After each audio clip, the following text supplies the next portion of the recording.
Welcome inside a CaneFreak Special. I'm Curtis Stevenson, and our guest today is film director Billy Corben, Cocaine Cowboy, Square Grouper, ESPN's 30 for 30, The U Part 2. Did I miss anything, Billy?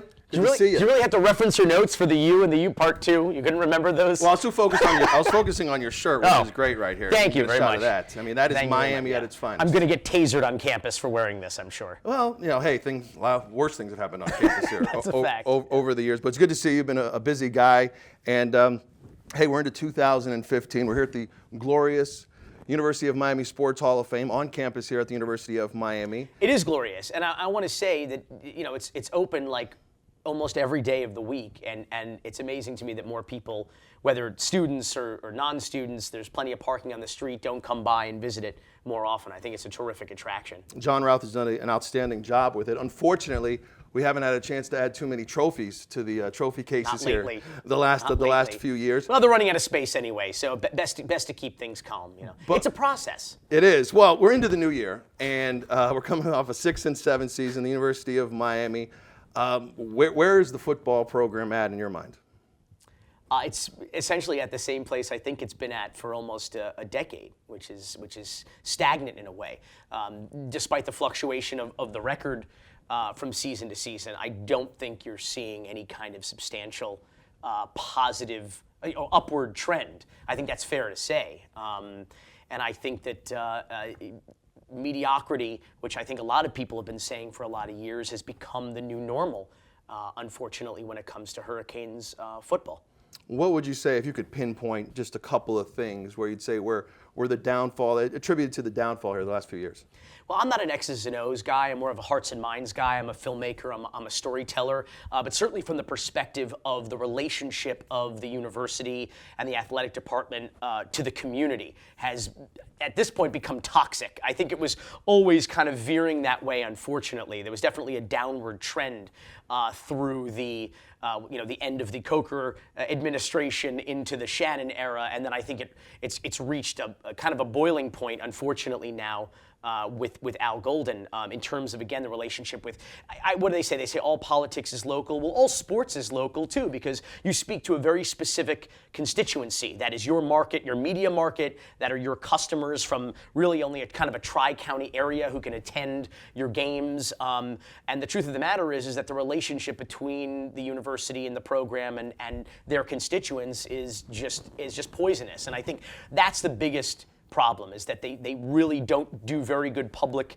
and media relations, and that's been a problem for many years. And now the latest mini scandal is paying fans at the Bank United Center here on campus attending Canes hoops games are attempting to express themselves in not a vulgar fashion, but just with signs indicating their discontent with the football, the state of the football program, and they're having those signs censored because the university's athletic department does not approve of that message. I think that has a chilling effect on speech and on your supporters and fans and alumni and students and boosters. You're very active on social media, on Twitter, at Billy Corben. You're practicing your understatements now? Yeah, Are you taking a course? Or? There seems to be a disconnect, you feel, between the administration and, let's just say, the athletic program in general. Yes. That's the short answer. That's the short answer. Yeah, it goes beyond signs at the basketball game. It's a much deeper problem than that. I think so, and I think we're now into the blame the fans part of the discussion.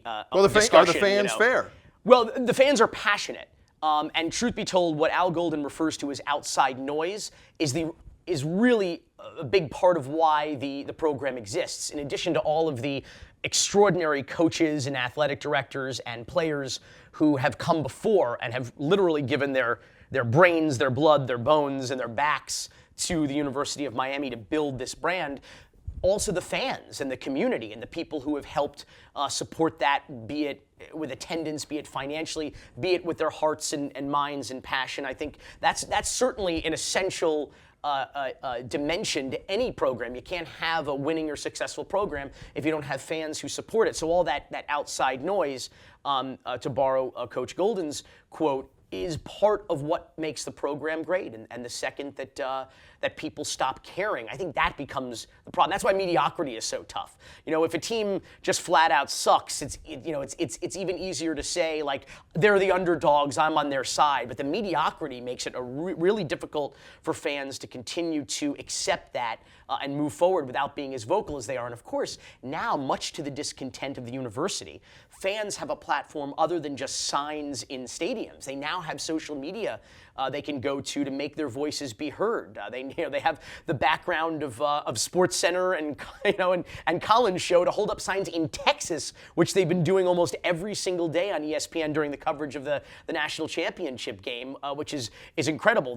This, by the way, not a concept I support. I'm not a fire Golden guy at all. I don't think that firing people is some sort of cure-all to problems with particularly in an organization as large as a football program. At the same time, it's become a little bit of a viral phenomenon, much to the chagrin of the university.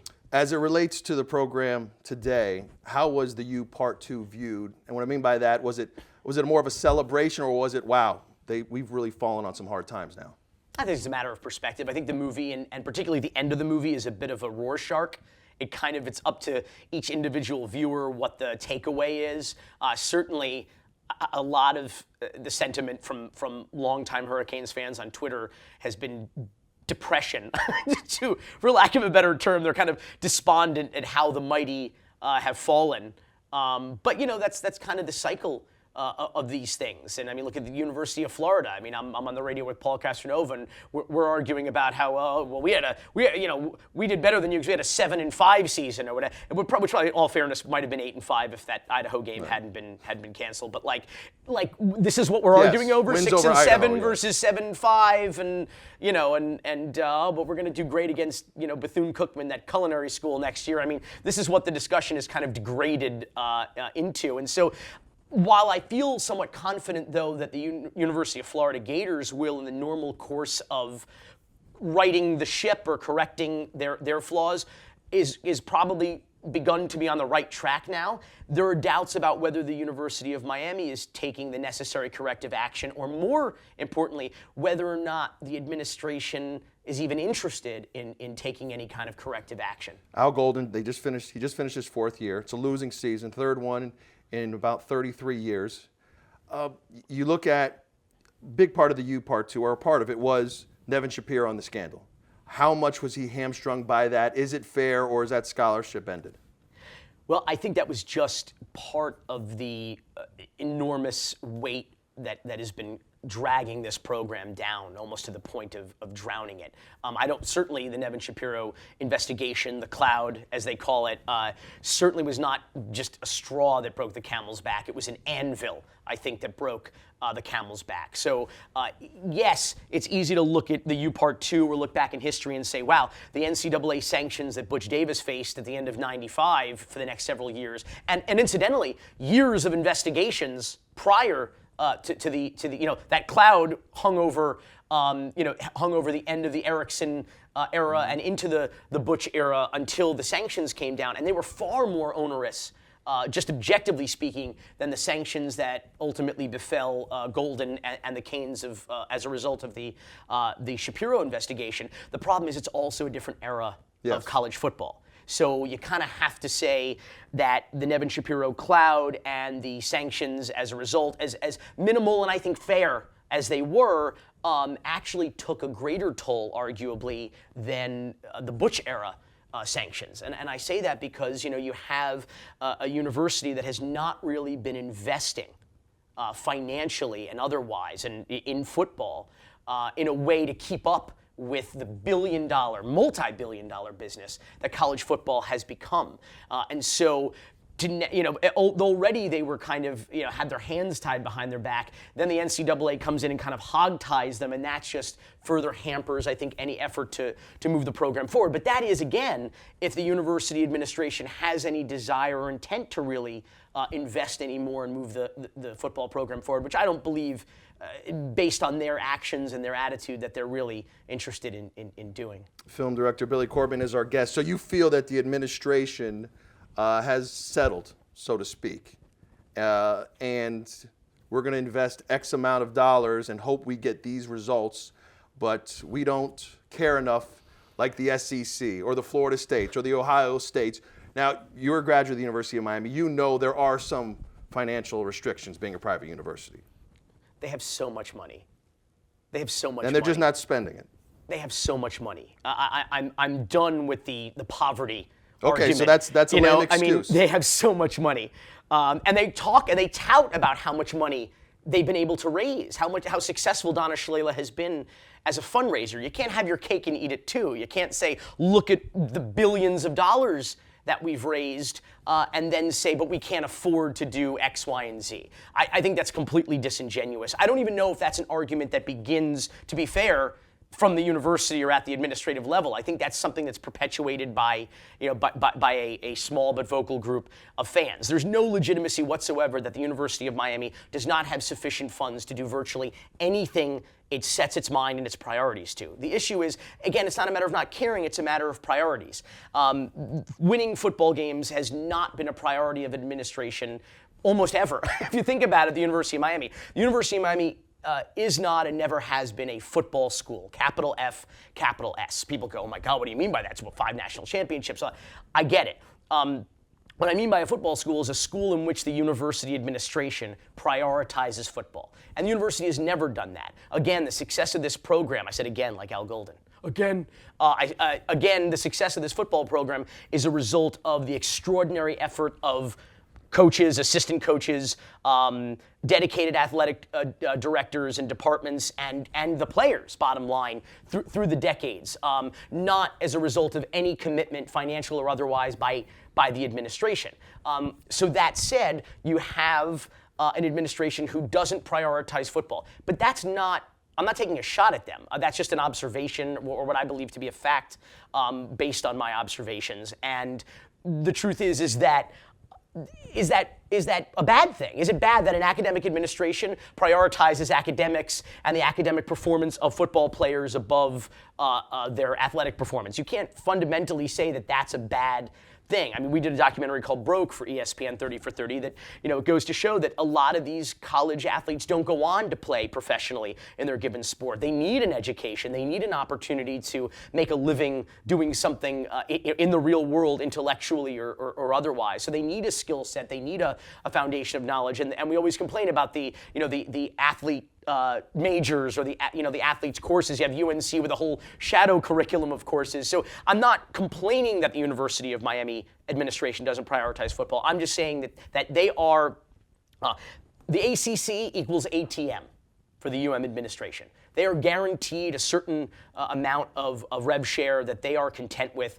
You have to spend money to make money, and they are perfectly satisfied with the margins where they're at now. I mean, the U is one of the most recognizable and successful and profitable logos and brands in all of sports. I think not just college sports. Could it do better? Sure, but it does pretty good. So, it does so well, in fact, that in 2009, not in the midst of a winning era of Hurricanes football, by the way, Donna Shalala changed the logo of the University of Miami from that green font that just said University of Miami to the U itself. So I don't know how many programs there are, universities there are. I'm sure there's a finite number that utilize their athletic logo as the overall logo representing the campus. What are they selling? They're selling football. They're selling baseball. They're selling basketball. You looked at the I-95 billboards advertising the University of Miami Hospital, and there was a headshot of a doctor with a lab coat, a stethoscope around their neck, and black war paint under the eyes.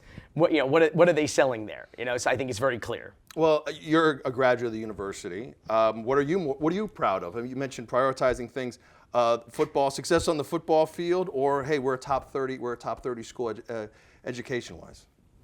What do I think is more important? I mean, certainly Yes. I'd like to see the school succeed at an academic level. I like to see the value of the diploma increase. I like to see the priority for athletes being placed just as much, if not more so, on academics than athletics, so that they have an opportunity to succeed after they graduate. Because as I said, most of them will not go on to be paid to compete professionally in their chosen sport. So I think, to be fair, to be realistic, to be perfectly real, and to have the appropriate priorities. Academics is, from an academic institution, academics should be a priority, and they should be important. Well, you have an outgoing president in Donna Shalala, and you may get a chance to sit down with the incoming president. What would you tell him? Doubtful. Well, what would you tell him about the football her. program? Or her? That is correct. Yes. What would I tell them about? What would the you football suggest? program? What would your first couple of statements be, and say, hey, that you need to do this differently, or may I suggest this? I don't presume to tell people who get paid a lot more money than I make to do this job how to do this job. I can only make my observations, again, really from the outside looking in, which is part of the reason why, by the way, I'm not a fire Golden guy. Because when you're on the outside looking in, it's very easy for fans to call up sports talk radio and start saying, just fire everybody. But when you're running an organization, I'm a small business owner, it's a small business, doesn't have as many people or moving parts as a football team has. But when you fire somebody, there's a cascading effect. And there are effects that us from the outside looking in can't even really begin to understand. Cliques that kind of form, and allegiances and loyalties that form that you don't know. We don't know what the net effect could be from firing a coordinator or an assistant coach or a head coach. And so you have 80 players and then all of the other graduate assistants and moving parts in an athletic department. We don't really know. So just firing somebody, that could set you back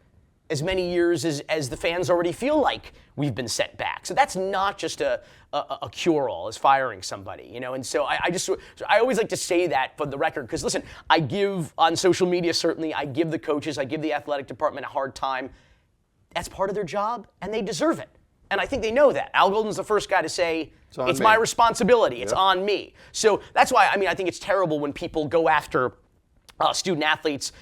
college athletes. Student athlete is a bit of a misnomer. But they go after college athletes. They go after high school recruits on social media. I think that's outrageous. I think that's totally inappropriate. I think to target Brad Kaya's mother on Twitter, regardless of how you feel about her remarks, is completely outrageous. I think it's safe to say that Brad Kaya is part of the solution and not part of the problem. I think he's easily one of the few shining lights or beams of hope for the future that came out of this season. So I think, go after, in a fair and reasonable way, go after the administration or the coaches. Don't be profane, don't be harassing, but troll, baby, troll. When you're 6-7, nobody's above criticism at the University of Miami. It's true. But a lot of the recruits are complaining about the negativity that's surrounding this program. A lot of it is self-inflicted. And you get back to, and you deal with this interviewing some of the former players for the U and the U Part 2. Yeah. If you're not part of the solution, you're part of the problem. And at some point it becomes to be piling on. Do you view it that way? I don't agree that it's piling on. You could call it piling on. I don't agree that in and of itself is the most detrimental thing that's happening here. I think the negativity from fans is the least of the problems that have festered and are creating a recruiting problem. As far as you want to look at negative, 6-7. That's one less, one more loss than a win. That's negative. And you've heard this said time and again. It's a classic sports saying, winning cures all. That's the bottom line. You want positivity, you have to get a record that's a plus and not a minus. You mentioned recruiting a little bit here, and signing days right around the corner. University of Miami, we'll see how it all plays out. In the mix for several players, but Tim Irvin, the nephew of Michael Irving, number 88, one of the men who you certainly view the University of Miami, and he's one of the first guys that pops into your mind, the Hall of Famer. Playmaker. The playmaker. His nephew, local kid, is going to Texas, it seems like. That certainly created a stir with a lot of the Hurricane fans. And Vincent Testaverde.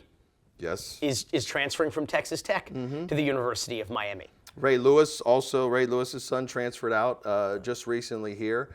He didn't see a lot. To be fair, he didn't see a lot of playing time, and I understand he was focusing on his academics anyway, which is terrific. So I don't.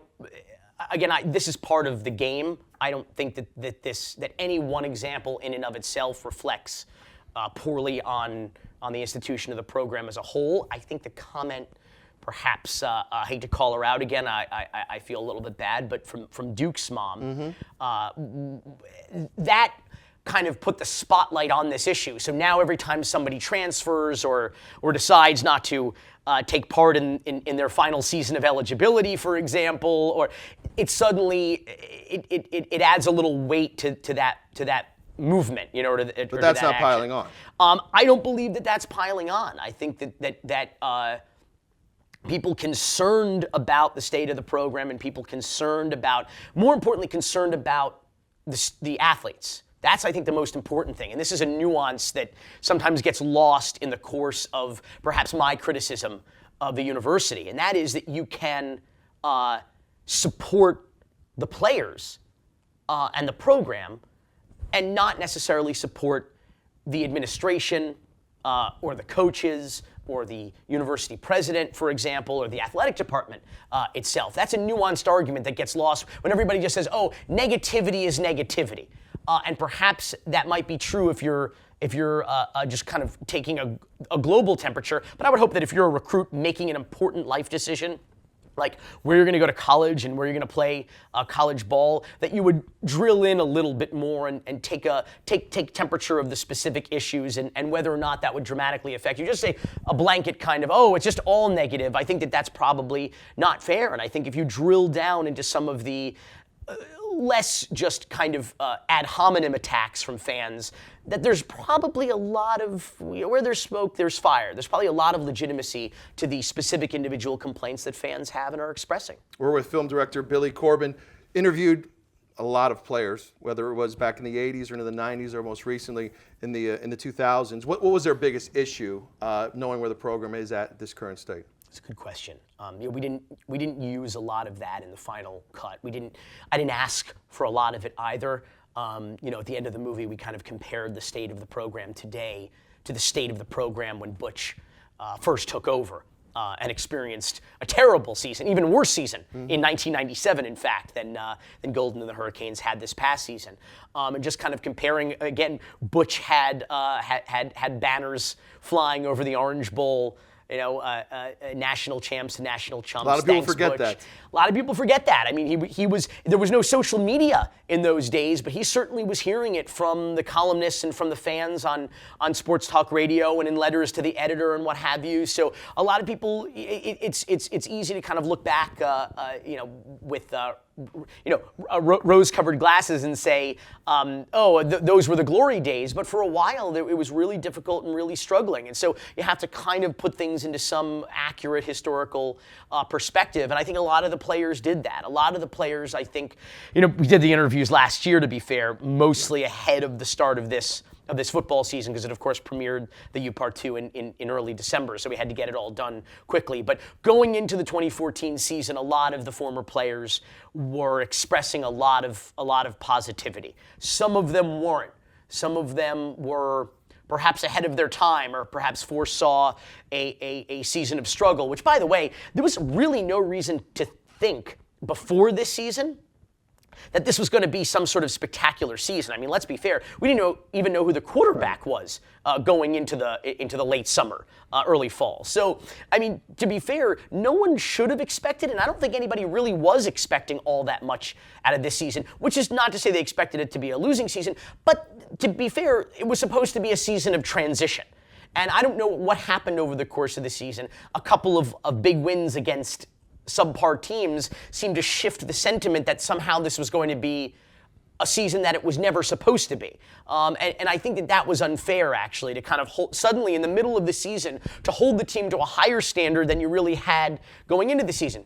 To be fair, again, people said, well, now that we've seen the team, look at what it's capable of. But I think that was never a fair, real arbiter of what was going on. Some of those early wins, or midseason wins, were not really a reflection of what this team how the team could perform against good teams, not against sort of culinary schools and Catholic girls' schools, which seems to be what a lot of the ACC schedules look like these days. By the way, the U Part 2, it's now on Netflix. Also, coming up on DVD, Blu-ray, you have some deleted scenes from the U Part 2. You got to have a lot of great stuff. You only got 2 hours.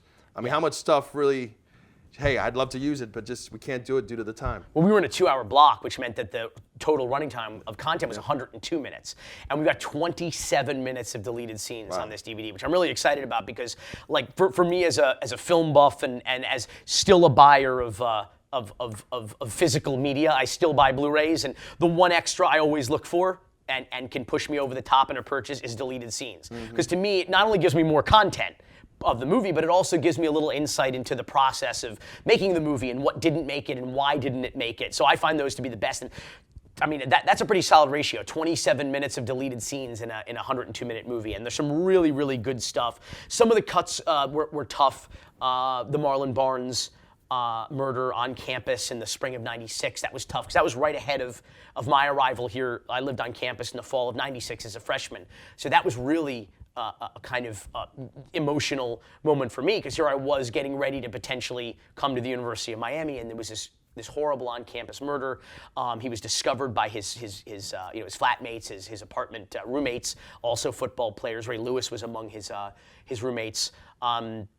And then the murder of Sean Taylor, which was a really emotional sequence where the players talk about how the early media coverage on Sean's murder was all about how he was a former thug from the University of Miami. Before anybody actually knew what happened, before anybody understood that it was a semi-random act of violence, that he was at home injured with his family, sleeping with his girlfriend, his kid.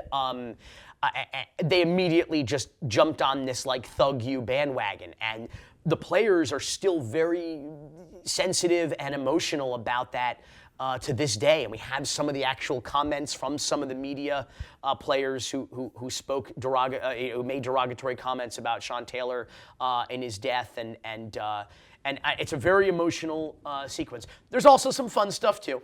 There's a trophy here somewhere, maybe it's next door at the Hecht, that you had a group of guys. Shockey was rooming with McKinney, was rooming with Ed Reed. It was like this incredible apartment of just like talent and crazy guys.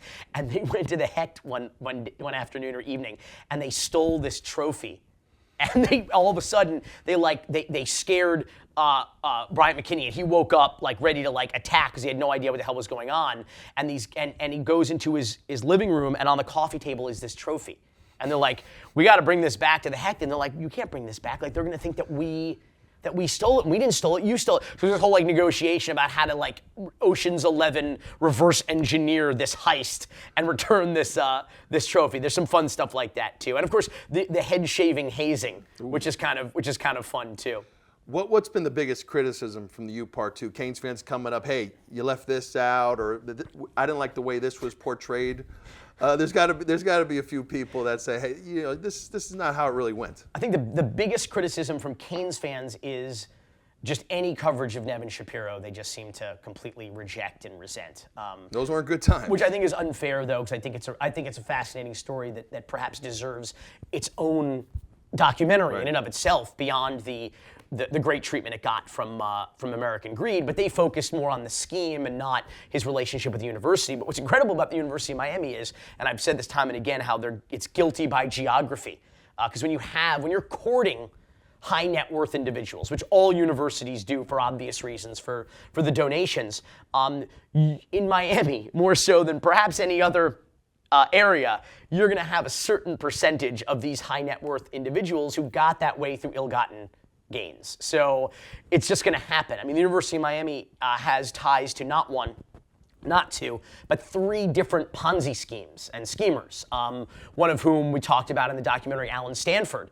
The University of Miami got millions of dollars in donations from Alan Stanford, who was a multi-billion-dollar Ponzi schemer, and now the university is a defendant in a clawback lawsuit by the trustees and victims of that Ponzi scheme to get some of that money back.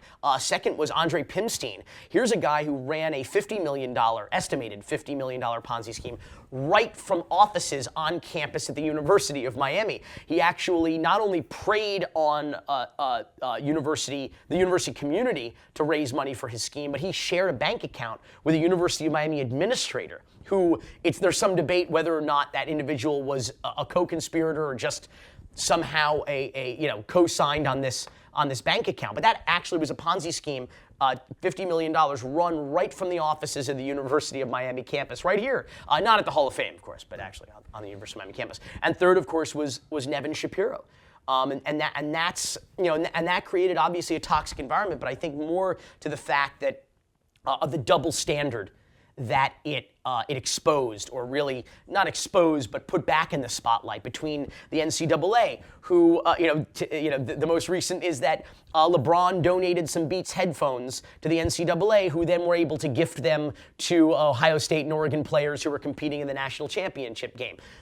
Theory being, as long as he donated it to us, it falls under this $400 level of these arbitrary rules that enable the NCAA and the universities to accept money from the same people that they tell the students they can't accept gifts from. Obviously, the University of Miami players got suspended for taking a lot less than a $300 pair of Beats by Dre headphones, and that's the ultimate hypocrisy that everybody rejects, especially student athletes who come from, in many cases, underserved communities and backgrounds where they and their families had to struggle. So you see Donna Shalala take a check with one hand, and then with her other hand, wags her finger in the face of a student athlete and says, "Do as I say, not as I do." I think immediately there's a rejection of that I think needs to be discussed more and needs to be out in the open a little bit more.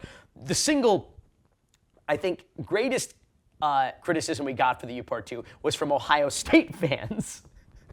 Really? Putting the spotlight on the pass interference call in the Fiesta Bowl at the end of the 2002 Love season. the flag at the end with the Thank six you. championships. That Thank you. that was a good. Well, listen, any Canes fan or anybody who grew up in Miami always talks about the 6 national championships, or I grew up talking about the 6th national championship. And at least for 8 seconds or 20 seconds or whatever it was, Miami had won 2 in a row. They won 6 national championships. So it did happen, until that flag fell. I mean, the fireworks said so anyway. And the ref, of course, originally said so before he then threw the flag. To use your term, Miami's guilty by geography, and that's just not the university, that's the city itself. Absolutely. Big buildings your documentary, Cocaine Cowboys, it goes back decades. But I consider you a watchdog, sort of in the community to some degree. Can you hear my stomach growling? Who's on sound? Can you hear my stomach? Yes, sir. I'm staring at this Chick-fil-A bowl, the Chick-fil-A Bowl trophy here, and I'm just getting hungry. I'm sorry. My stomach's growling. Love to get back to the Chick-fil-A Bowl. That's where we're at, right? Let's just get... Those were so sad. Just get back to the Chick-fil-A Bowl. Who was asleep at the switch in your mind? You mentioned Donna Shalala. Is she to blame when we'll take Nevin Shapiro for an example. I mean, he out-schemed really smart guys, Wall Street guys. Is there somebody you look at and say this should have been monitored in a better way? Well, first of all, anybody but a bunch of college football players who went to a dinner or went to a strip club or went on a friend's boat. A friend, by the way, who happened to be a booster, but whom the athletic department and the university administration pushed towards this guy.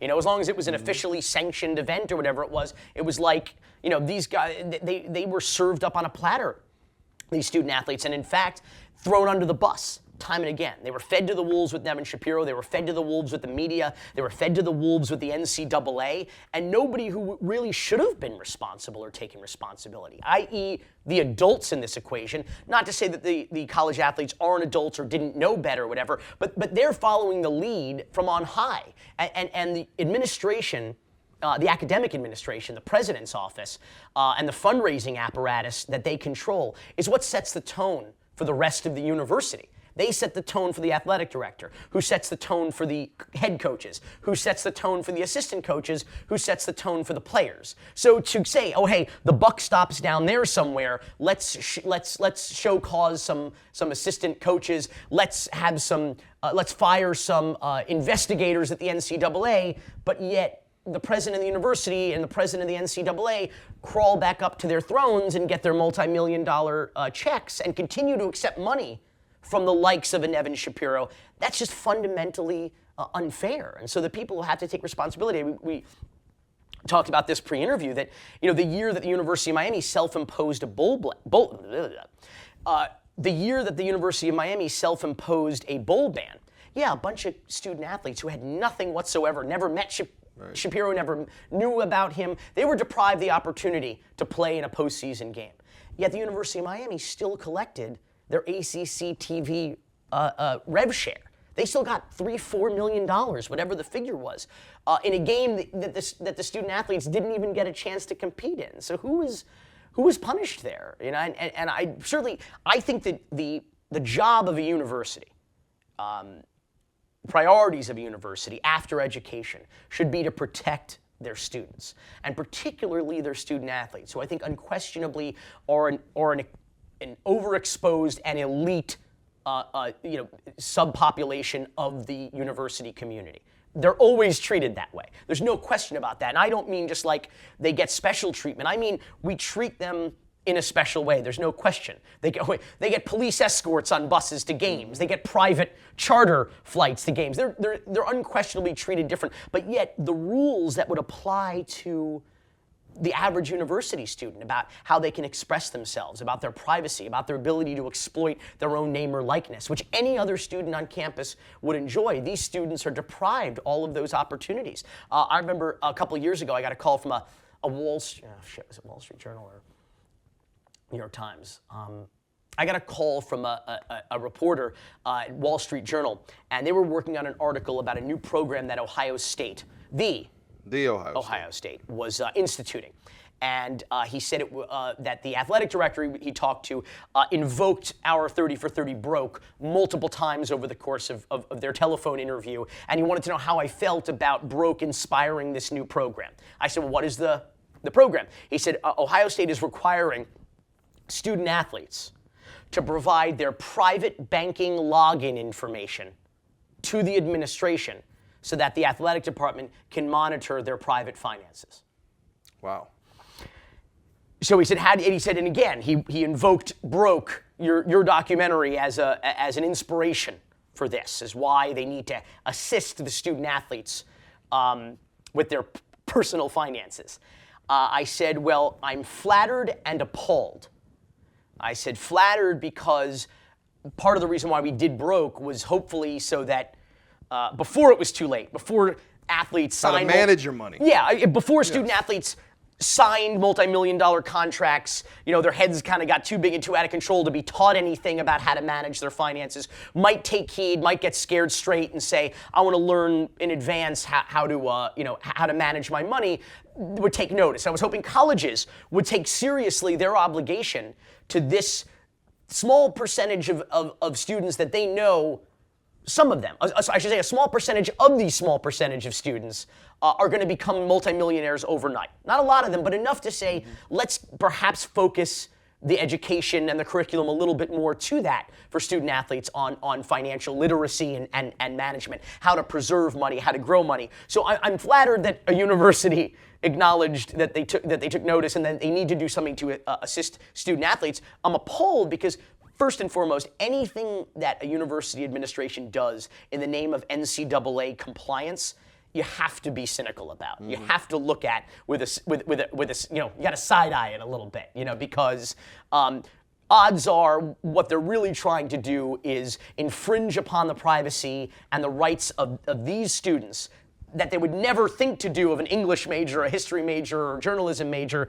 They want to infringe upon their privacy and their rights, really to cover their own asses, not to protect the students or their financial education, but to cover their own asses. Ohio State, of course, had recently had their own, again, what you call a scandal in college football. I mean, you realize that was tattoos and autographs again. Kids signing their own names onto memorabilia that depicted them and their jerseys and their numbers that helped generate billions of dollars now for these universities. That they earned. Yes. And aren't allowed to even sign their own name to in exchange for any kind of consideration whatsoever, be it a tattoo, not even cash. They can't even get a meal in exchange for signing their name is just outrageous and hypocritical, unless it's an official signing event sanctioned by the university for which people pay the university and or the NCAA to take part in. I mean, that's part of the problem, and that's part of why the NCAA is going to the White House to try to save college sports, because they know that this is, with the way the O'Bannon case is going and the way some, the unionization of the Northwestern players are going, the system as it exists today is not long for this world. No, certainly not. I would agree with you. But the NCAA, are you on the side of paying players, or because you mentioned the police escorts and the first class travel and the hotels and the meals, especially at the major universities, the Power 5 conferences. Where do you stand on paying players, or do you feel that they need a stipend? How do you solve that problem? Again, there are people a lot smarter and who are compensated a lot better than I am to figure these things out. And a lot of people already have figured these things out. Mark Cuban attempted to put in place a college football playoff system many years ago, which is finally they're getting around to doing. Why? Because they generated billions of dollars in television licensing revenue from it. Again, that the students are not allowed to have any part of, except for when they get Beats headphones, because Beats headphones is an official sponsor who paid the NCAA to be able to pay or gift to the kids. But I think ultimately the solution is, first and foremost, there needs to be a commitment to full scholarship, room and board, and expenses. Books, anything that student athletes need, particularly from we'll say the revenue sports, starting with football, going to basketball, and then I guess baseball would be the last in that ranking. But there needs to be a legit commitment, not one of these you serve at our pleasure commitments with a partial scholarship or a stipend or per diem that doesn't cover their actual expenses. They need a legit full ride, and not one that can be revoked when they get injured or when the teams decide they have no use for these players. They can chew them up and spit them out. There needs to be a solid commitment to that, because contractually, so to speak, on these signing days, the kids sign away their souls. It's a Faustian deal. They sign away their name, their likeness, their lives at the pleasure of this university, who makes little to no commitment to them, other than at our mercy, which is just not fair. So that's step one. Step two, I think there's no question in the revenue-generating sports when student athletes' names and likenesses are being exploited for revenue, that there should be some kind of an escrow account or whatever you want to call it, that money is being put away that those students can get access to after they graduate. I don't think it should be a cash transaction whereby every 2 weeks you get a paycheck like you do for like a university employee would per se. But there's money being put away from you, whatever that is. Even a nominal amount of money would be better than where they are now. And I think even before that, there needs to be a serious commitment to the health care of all student athletes. With the amount of revenue generated by the NCAA and these universities, the students certainly need to be treated as employees when it comes to their health and well-being and injuries that they sustain while representing the universities as athletes. Let's get back to the University of Miami. As a filmmaker, documentaries, it's all about the story. You want to see a fascinating story and really capsulize that. Where the University of Miami is now coming off a losing season. Is this worse than when Butch Davis take over? And I know it's out of your control, but I think a lot of people would love to see the U Part 3, because that means Miami is back on the mountaintop at some point. Well, I'll say, really, the arc of the U Part 1 and the U Part 2 are almost identical. Right. You have these teams that really, something we didn't mention in the U Part 1 is that the U Part 1, just like the U Part 2, in history, was bookended with NCAA scandals, investigations, and sanctions. When Howard Schnellenberger first came to the University of Miami about a year in, he was notified by the NCAA that they were opening an investigation. They were ratted out by a former Florida Gators head coach for recruiting violations under Lou Saban, the previous head coach. And Howard Schnellenberger says it was the first time in his entire career as a head coach, which, as we know, was like 250 years. The first and only time in his career where he ever had a team that he was coaching be investigated and sanctioned by the NCAA. And really incredible statistic if you think about it. But here he was having to deal with that cloud and those sanctions. Again, something we didn't, unfortunately, have time for in the first U. But it's the same thing here. You had an era that we covered in the U Part 2 that was bookended by very serious NCAA. Again, I hate air quotes, but when you talk about scandals, you have to do it in air quotes, because I think that Penn State reset the bar, as far as I'm concerned. You know, Yes. like you remember in the summer of 2011. In the summer of 2011, August of 2011, actually, when the Yahoo story broke, the biggest college football scandal of all time was Nevin Shapiro taking some players to a strip club in Miami or to a nightclub in Miami. That was the biggest, like people were talking about that. And then all of a sudden, Penn State broke, and it was like, okay, we now have a new barometer here of college football scandals. And of course, I would argue with anyone who says that Penn State wasn't about college football completely misunderstands how college football is treated at a real football school. I think we don't have a real football school in Miami, so people don't understand the reverence with which, coaches and Especially and players are that held. football school where the coach has been there. You talk about Especially that, Yes. it was like a pope, is literally treated with that level of reverence. And the whole reason the scandal or the situation played out the way it was to preserve the college football program. Right. I think if that assistant coach had been a history professor or a chemistry professor, he would have been fired and outed, and that all would have gone down a lot differently than it did. So anyone who says that had nothing to do with college football, there is not a college football scandal that had more to do with college football than that, because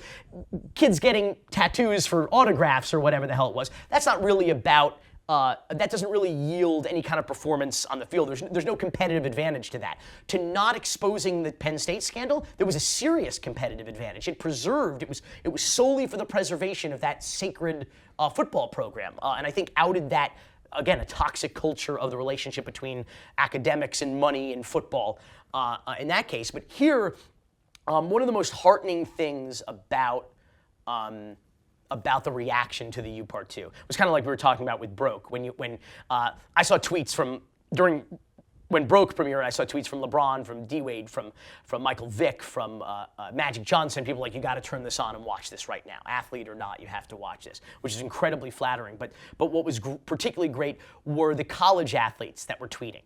And the sentiment was, I'm not going to be in Broke Part 2. You're not going to see me on OTL. Smart is the new stupid. And that was the most encouraging thing. And the most heartening thing about the reaction to the U Part 2 was to see Duke Johnson say, I loved it. This inspired me. Was to hear from privately from some student athletes who said, or even publicly, Brad Kaya was quoted as saying, let's make the U Part 3. Let's be a part of that. So to have helped, inspire the players to perhaps work that much harder and perform that much better. That's the best thing to come out of this experience. Really cool stuff. What else you got coming up? You're a very busy guy. Seems like you're everywhere. Yeah. We've got a labor of love, a passion project that we've been working on for so many years called Dogfight. It's DAWG. It's not about Michael Vick, but it's Dogfight. It's an expose we spent about a year and a half shooting in southwest Miami-Dade in West Perrine. And it's about the illegal bare-knuckle brawl scene in backyards in Perrine. And this is a new generation of fighters who, Kimbo Slice, of course, who was discovered on YouTube fighting in the backyards in that area, in Pinecrest and Perrine. And he went pro. And so he kind of, the way other athletes and hip-hop artists before him inspired young people in underserved communities to try to rap or throw a football or box their way out. These guys are literally trying to fight their way out of those neighborhoods, Carroll City, Liberty City, Perrine, and trying to make a better life for themselves and try to make a better life for themselves and their families. And in the year and a half that we followed these fighters, we saw about 5 or 6 of them go pro right from the backyard. They fight in the backyard, they videotape it, they upload the footage, and they get discovered by pro MMA promoters or trainers. And some fighters didn't live that long. Wow. Over the course of making that. So that's going to come out in March, Dogfight. Please look for it and always come to our website, CocaineCowboys.com, to keep up with the latest. Miami always has just some incredible stories. Oh, there's no, the old saying, Los Angeles is where you go when you want to be somebody, New York is where you go when you are somebody, and Miami is where you come when you want to be somebody else. Hey, great stuff, Billy. Always fascinating. Billy Corben, film director, and check it out, The U Part 2 now on Netflix. For Billy, I'm Curtis Stevenson, and this has been a CaneFreak Special.